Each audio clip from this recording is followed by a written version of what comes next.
मथुर पण तुमच्याकडे घडलेला आहे. मथुर बी आमच्याकडेच घेतला होता, त्याला मी सासपडमधून घेतला होता.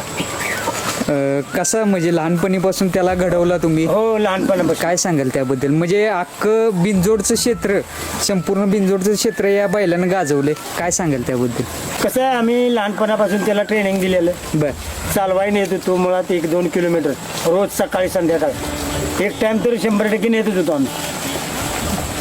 सकाळच्या पारी आलं की व्यायाम त्याला शिकवायचो. दुसरी गोष्ट फेर जी चालवणं झालं की चालवाय शिकायचो. चालवून फेरे द्यायला लागलो. फेरे दिले की नंतर आम्ही इतर 1-2-3 रेस केल्या चांगल्यापैकी. नंतर आम्ही मुंबईला पाठवलं. घेतलेला कुठून मथुरला कसं? तो सासपडमधून एक मित्राकडे घेतला होता. बर.